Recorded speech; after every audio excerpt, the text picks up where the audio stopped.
Good afternoon, everyone. Greetings from Russia. Let me start with a word of thanks for organizing and hosting this wonderful event.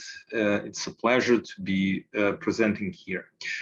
My presentation is, sorry.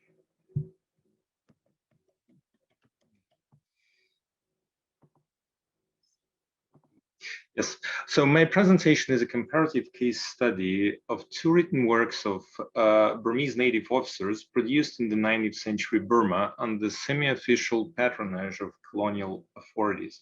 By taking up and placing these works in context, I am attempting to highlight some of the tensions faced and engendered by colonial order and colonial modernity in their attempts to co-opt Burman native elites and to promote the acceptance of new configurations of power by the natives in general. I'm also emphasizing the multiplicity of scenarios and strategies of hybridity, focusing on examples when colonial powers tried to meet their objectives by embracing local idioms and conditions. Exploring the role of intermediaries in colonial Burma, the existing scholarship often argued that local Burmese elites were disempowered and transformed into mere agents of colonial state. Attention was also paid to the rise of the English-speaking westernized intelligentsia and its impact on the developments in colonial Burma in the early 20th century. Recently, a significant emphasis was also placed on colonial experiences of cosmopolitanism and hybridity and the role of non-Burman intermediaries and migrant communities such as the Chinese in this. The argument about local native officers losing their role as community leaders and becoming the agents of colonial state is characteristic of the works of James Scott and Michael Tet, to name the few. The rise of new educated classes and the development of education has been one of the foci of G.S. Furnival's seminal research. Of the third strain of scholarship, I will mention just the excellent work of Penny Edwards, Chi Kie, and Sulin Lewis. It might be noted, however, that some of these works leave unaddressed or effectively deny the existence of truly intermediary native strata in the 19th century colonial Burma. Indigenous Burman voices are thus largely constrained to the discourses of Buddhist activism and nationalism. Moreover, existing scholarship often takes the British and European technological and administrative superiority over the Burmese in the 19th century for granted. In that narrative, Burma is just one of the many countries that had to adapt to an increasingly European-dominated and fast-changing world. Much less is said about the need of the British themselves to adapt to the new possessions and build alliances with indigenous Southeast Asian people. All in all, this means that the subject of Burmese adaptation to modernity has so far received more attention compared to what might be called colonial adaptation to quote-unquote tradition, or a localization and vernacularization of colonial rule in Burma. My paper, however, looks at the role of Burmese native officers in British colonial projects as co-producers of colonial knowledge and the actors whose mediation was crucial for the emergence of narratives and documents that deployed indigenous idioms and cultural forms at the service of colonial governmentality. I'm doing this by reading two works written in the 1830s and the 1880s. The first case is of Maung Shwe Htun, a revenue officer and the British Commissioner for Tenasserim, who accompanied his boss on the latter's visit to Calcutta, the center of British India, in 1835, and compiled a record of this travel. Shwe Htun's account, as I would argue, wasn't quite a personal diary, but rather work written at the assignment of British Commissioner. Another case is of Maung Tet Pyo, a magistrate who in 1881 codified customary law for the Chins. one of the ethnic groups of Burma, contemplating this work along the lines of Burmese normative legal literature now recognized in colonial courts as a form of personal law. So let's have a look at our first case. The journal in question offers us a glance at Edmund Augustus Blundell, the second British commissioner for Tenasserim, who served there from 1835 to 1843. In 1835, Blundell made a routine visit to Calcutta to meet the acting governor of the presidency of Fort William in Bengal.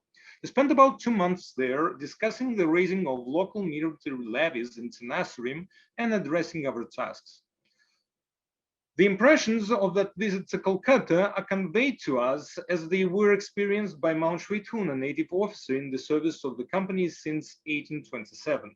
His responsibility was the collection of land revenue in the provinces, and from the point of view of British senior civil servants in Calcutta, Maung Shwe Htun was really a very minor figure. The account of the travel that Maung Shwe Htun produced was not a significant piece of writing too. It was a short, small format, 32 pages long pamphlet featuring the original text in Burmese and its translation in English. An original text in vernacular printed in B format would have just made a handful of pages. A short review of that work that was published in Calcutta a year later in 1836 merely acknowledged the existence of the publication, describing it as a rather simplistic and crude product of an unrefined local talent who has never been to a decent city at all. However, this remark was not just snobbish. In fact, it missed the point completely. If that work was so simplistic and insignificant, how could it then happen to be the very first work of native Burmese literature published by a printed press? How could it be that this printed press wouldn't be a commercial one, but the one financed by a colonial official out of his private means? What exactly would make this insignificant work the first work of Burmese literature that was translated into English in its entirety? And did every piece of writing produced by a petty officer in Burma generated reviews in Calcutta press? The anomalies do not end here. If we look at the composition of the mission, we will notice that besides Commissioner himself, Maung Shwe Htun mentioned several people who accompanied Blundell by name. Only one of them was British military officer whose presence was clearly related to the issue of native levies, the primary item of the travel agenda. However, all the rest were Burmese, namely a native police officer responsible for several villages, a writer, a painter, and a native doctor. Of these, only the latter might have had a relationship to the issue of the levies. The purpose of taking all the rest along should have been something entirely different. Maung Shwe Htun had nothing to say about the business and objectives of the travel he took part in. In fact, if one takes the contents of the journal as a factual account of the mission schedules, then it would appear that the main business Commissioner Blundell had at Calcutta was to show his Burman subordinates around, giving them opportunities to visit the jewelry shops and workshops, the palace of the Governor General, Fort William, St. Peter's Church, cannon foundry, weaving factories, and the mint. He would also help them see the review of troops, tour the city and the wharves, custom houses, hall of justice, marketplaces, shops, auction rooms, churches, Hindu temples and mosques, water tanks, charitable institutions, missionary and naval school, the promenade, the British gentlemen there, and etc. While the British residents at Burmese Royal Court of Ava rarely missed an opportunity, had it presented to them, to demonstrate to the King of Burma how insignificant his kingdom and he himself was at the global scale. The British commissioner at Tenasserim had apparently went to great lengths to suggest to some petty village revenue and police officers from a former remote frontier corner of Burmese kingdom how significant and all important they now were, as even the governor of the presidency of Fort William in Bengal, the ruler of all India, would grant a meeting to them. The account of Maung Shwe Htun becomes less puzzling if one sees it in context of contemporary British position in Burma of the time. Tenasserim provinces, with its established urban centers, were occupied by the British troops in November 1824 during the First Anglo-Burmese War. Following the conclusion of the Treaty of Yandabo in February 1826, this coastal area was ceded to the British alongside with Assam and Arakan. That's the area that was ceded. The provinces were seen by the company officials as underpopulated, and also they failed to generate sufficient revenue. So up to 1831, the British even contemplated the restoration of Tenasserim to the court of Ava. Located in one of the remotest corners of the British East Indian Empire, the administration at Tenasserim was on sort of austerity budget, as the provinces were not profitable. At the same time, Tenasserim was for a long time an area of contestation between the courts of Burma and Siam, two major regional powers. Thus, for both of them, Tenasserim would still be a prized possession, all of its insignificance in the British colonial layout notwithstanding. Given that, native headmen in Tenasserim had sufficient grounds to view themselves as facilitators in administration of a locally significant region. In its turn, that meant that they had certain expectations of their new rulers, whom they would measure by the standards set by imperial centers of Burma and Siam. However, apart from the demonstration of military strength and superior technologies that allowed the company to defeat the Burmese in war, the material grandeur of its presence in Tenasserim was rather modest. The company had one steamer moving between the ports of the provinces. Very few impressive or even permanent structures were built. As the company was trying hard to cut the costs, the presence of its administration was also rather patchy, and the troops stationed in Tenasserim were also quite few. So against this modest background, it might have been a trying task for the British administrators to prove that the British Raj was far more glorious and worthy sovereign than the rulers of Ava and Bangkok. As it might be seen from these later photos, even by the beginning of the 20th century, Moulmein, the capital of the provinces, was a rather quiet place, with its most grandest architecture still being native Buddhist monuments. Additionally, in 1829, the British suffered a major blow to their image and credibility when, as a result of revolt in Tavoy, the control of that city and another city, Mergui, temporarily collapsed, and the garrison of Mergui fled without being attacked. As no native officers showed up to assist their failing masters, it was also quite clear that the entire British policy towards local Burman elites in Tenasserim was quite a disaster. So, but it remains to be considered that the fate of individual colonial officers was still pegged to their success, and so they couldn't really allow themselves to fail. So this all resulted in revision of policies towards native officers, and arguably was the primary motive for taking Burmese native officers to Calcutta. Blundell could not bring all the British power and glory to Tenasserim, but he could take some of the locals along and let them see it for themselves. So, and additionally, a year earlier, the commissioner had established the printing press, acquiring it with his private funds. Now he could easily print the work of Maung Shwe Htun, and in this way, where he could not beat it with material infrastructure and capital outlays, he could now rely on print technology and reach out to native audiences through texts. This diary described the rulers of the United Kingdom and British India in the style of language heretofore used only for Burman royalty.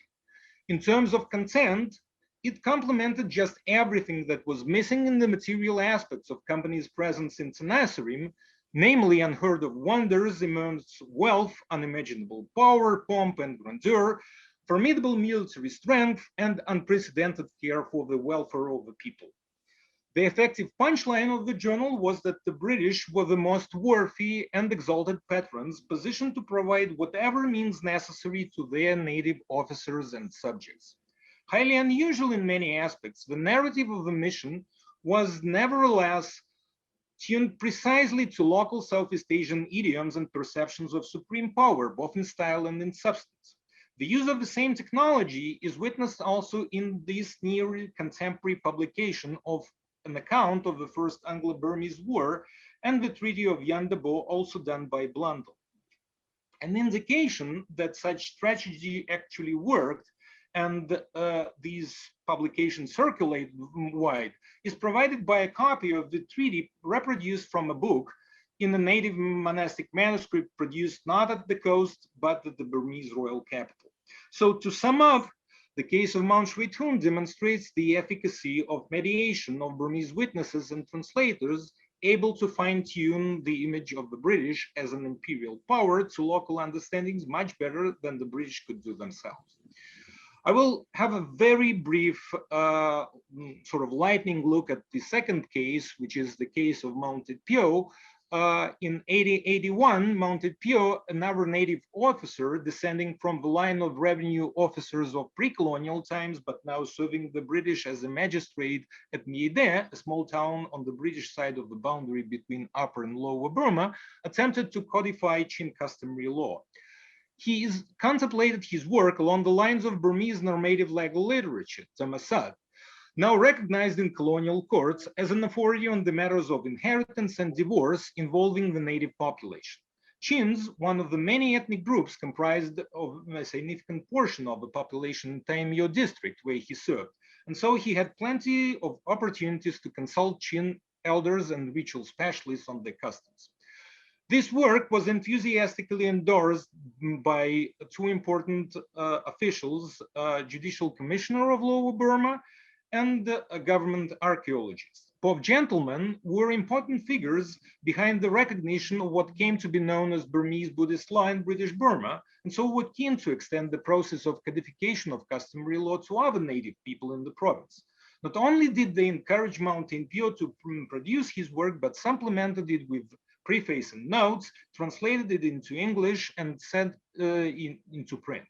Out of this effort came a book reverberating with references to what was translated and described intermittently as national custom, national law, race custom, tribal law, and tribal custom. In other words, what was in British or rather unpretentious Chin people became simultaneously a nation, a race, and a tribe at the same time. However, the most dramatic paradigmatic shift was not at the level of naming. Maung Tet Pyo reasoned his effort by referring to a notion that every people must be arbitrated in accordance with their own custom. Yet, the term democrat previously was reserved for Buddhist legislation alone. In our case, a Burman judge employed in colonial service voluntarily recognized Chin legal traditions as equal to Burman, Mon, Rakhine, Shan, that is Buddhist peoples of Burma, and by applying the term democrat to a man-made collection of local tribal customs. Such an action not only subverted the complex mythology of Buddhist democrat discussed by Christian Lammers as a primordial law revealed through the sage and the exclusive privilege of Buddhist people, not only elevated the Chins to the same level as Buddhist people, but effectively dislodged the Burmese from the position of arbiters of law as actually presumed by the working of indigenous legal system. Colonial legal landscape recognized multiple sources as personal law, and Burman Buddhists were now merely one of these. Even worse, Maung Tet Pyo, one of the many native experts, was actually helping this to happen. So Tet Pyo's work thus demonstrates the tensions of hybridity when the intermediaries somewhat fail as such and act as kind of colonizers instead. This also illustrates that replication and adaptation of regional models of social order were less challenging for colonial projects than trying to usher in a new and modern one. So in a way of conclusion, looking comparatively at these two cases, both projects discuss here, that is the campaign to convey the grandeur of a company to the natives via printed matter, and the attempts to place Buddhist and native law in Burma on more solid footings, were conscious attempts to fuse or hybridize vernacular and colonial knowledge to deploy traditional forms at the service of colonial concerns. Though two sources discussed by us rely on the genres of indigenous literature, they might be contrasted as examples of localizing versus globalizing approaches. Although both works may look like attempts to sync colonial rule to local norms, they reflect different logic. While Shwe Htun account substituted royal figure without altering the power arrangements, Tet Pyo effort propelled tribal custom to the status of cosmic law. By applying colonial notions of legal plurality, he subverted Burmese notions of Buddhist exclusivity and inadvertently the teleology of colonial governments. However, as hybridity offers a very flexible model, the outcomes of such interactions might quite have unexpected afterlives. So Shwe Htun work has been recently republished in Myanmar and can now remind some village headmen that the position was occasionally given more significance than the king of Burma himself. And the work of Tet Pyo has been recently revised and updated by a ritual specialist of one of the Chin tribes as a codex of their traditional custom. And so the sabang continues, so to say. Thank you very much.